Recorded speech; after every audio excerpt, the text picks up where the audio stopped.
See, benefit of doubt till it is proved, is always stand there. But with the position that he holds, and moreover, he is an ex-speaker. Right. Now, being an ex-speaker, were you not aware whether the records are there when a legislature secretary says everything is there? And in the course of your functions, you should have been aware that everything is intact, nothing is amiss. Now, suddenly you make a statement, the intentions are very dubious. Getting a benefit of doubt doesn't acquit you of your dubious intentions. Getting? Question was, he was trying to test the waters. And one thing we will know, that the debates that started from 63, though there were the MGP ruled, and though there may be a lot of animosity among some of the people against the MGP, the debates were very, very lively. You remember Dr. Kashina Jalmi? Jalmi. Yes. In our time it was, yes, Dr. Village time and all of that. Yes. It was healthy debates. That time, you see, even Louis Fuller was a young, dynamic MLA at that point of time. See the debates, very healthy debates. And whatever you may play mischief, there was a limitation. Today it has gone out of control. There is no democracy anymore. You make a statement that you keep 20 crores for temples that are destroyed. And it is like a cat among the pigeons. Which temples are destroyed? Up till today, he is not making a statement to say that religious places which are already there in place will not be touched. It will be the ruins. Faldesa did make it. As a minister concerned, he did make a statement that those religious structures that have already come up will not be disturbed. But somehow the Chief Minister is trying to test some waters and trying to, according to me, when he talks about the anti-conversion bill and all that, he is sowing hatred where there is a lot of peace and harmony among the community. Now, what is the dubious intention? Dubious intention, because if you take the past records, you will see the healthy debates from the present situation. How this government, though at that point of time, the MGP was looked like a communal party. And in that, if you see, the debates were very healthy. It never showed any communal color. Though it was also created by the leaders of both the group for their political survival. But today, when there is a charge of communalism against the political party, it is going brazenly. No, but so you feel that the quality of the debates or the substance in those debates definitely would embarrass the government? Naturally. It would be a shame for us presently to see those debates when there was also, at that point of time, there was a lot of communal feeling created by these two major political parties then, both regional. There was a divide, whether you cannot, but that was only as far as the elections were concerned, the voting. After that, everybody was one. Year after election, they are sowing the seeds of communalism when you don't need it. I can understand you do something for the sake of votes, tolerable. This is not permissible, but you do it after, then the intentions are very, very, very dubious. So, no, the CM is speaking as the Chief Minister, and he has a double responsibility because he is the ex-speaker. This cannot go out. If somebody has wrongly informed him, he has to make him take action that public know and his subordinates know that they cannot misguide him if he was misguided. But I don't think he is not speaking about taking action against him. Neither he has made a statement to say that I was misinformed. After this today's, what you have openly opened, his silence shows that his intentions were very dubious. Now the assembly session is coming up very shortly. Do you think there should be a full-fledged debate and discussion on this issue? The MLAs there should be doing it. Whether to do it or not, I have my own doubts. Because they don't seem to be having that courage. They are already demoralized. You see, and this was expected. At least a person like me had seen it coming. You see, and they are not keeping quiet for people who have grown without the support of the BJP. But when you grow with the support of the BJP and you go out, you are going to learn a lesson. I remember in the old secretariat, those debates used to take place here. Right. The day Sashikala government was falling. Right. I walked from Panjim to my house in Giri then. Right. Went walking home because the debate got over at almost something past midnight. Right. It was such a healthy debate. You were there to listen to I was there in the house. I was there in the house. We knew also that these three fellows, but they were so hesitant even to, because that was the first revolt after Bandudkar when that KB Naik group. Yes. The second was under Tai. Yes. When Dilkush Desai and then Narvekar Defected or boycotted. or voted against. Voted against, rather. Correct. Voted against. Yes. But it took them very long time. And it was Dilkush Desai who first stood up. And Narvekar had no choice but to follow suit. Okay. So they were, it was not, gundagiri or just rush or no. Then when I was with Dr. Willie, when we threw Rani out, there were debates on the floor of the house.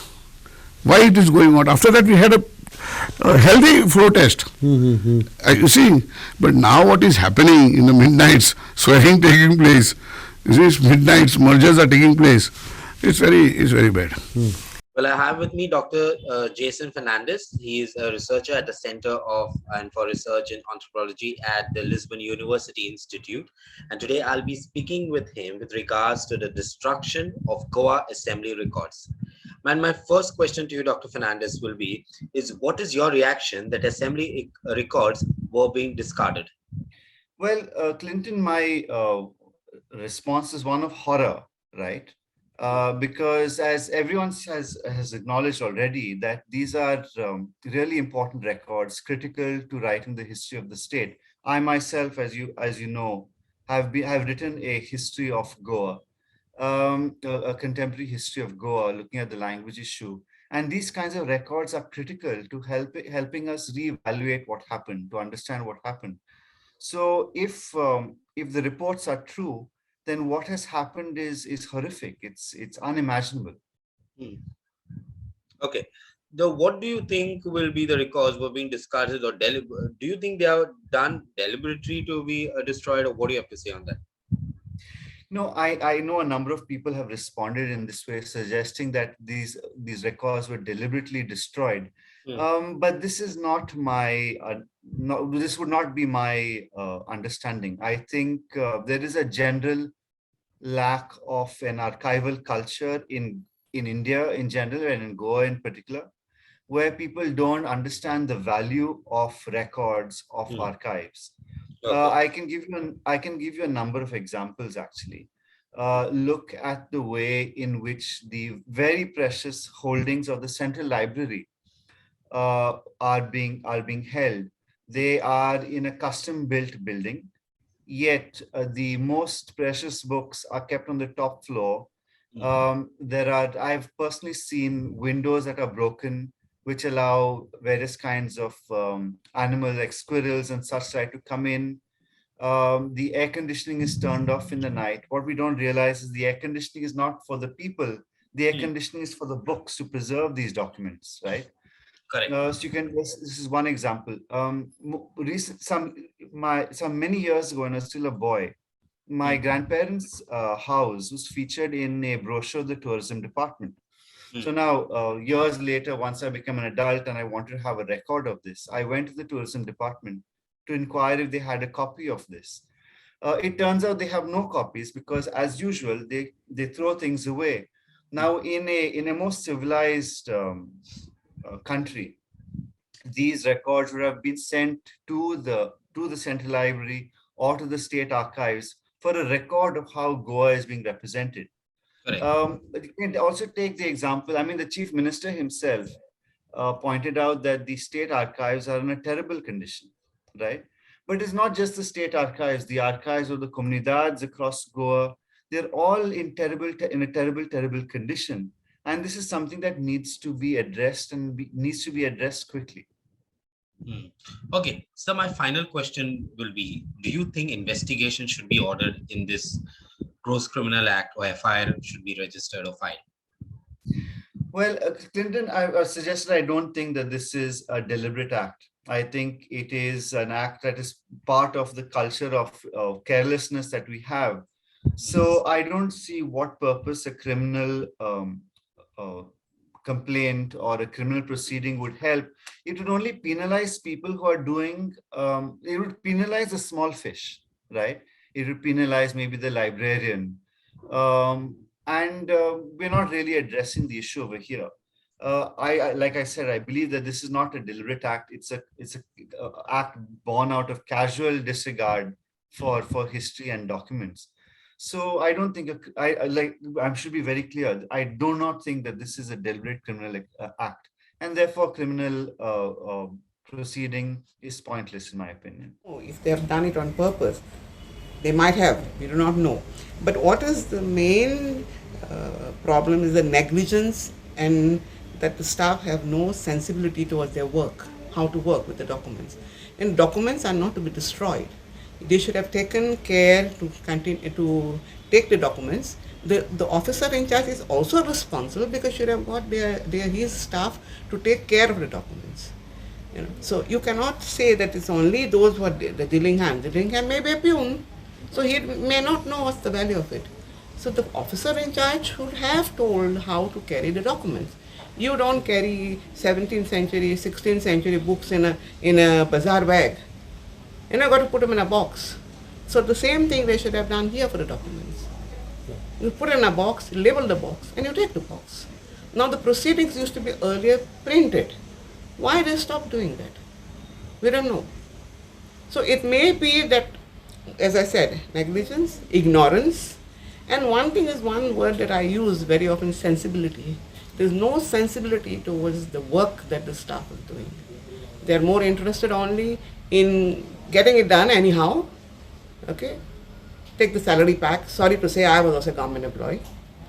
Okay? But then they should. I would not treat a book or a newspaper like a thing. For me, it will be like a child. I will handle it carefully. So the document should have been done the same thing. Why the government is not taking action? They should take action. They should call back the officers who are in charge.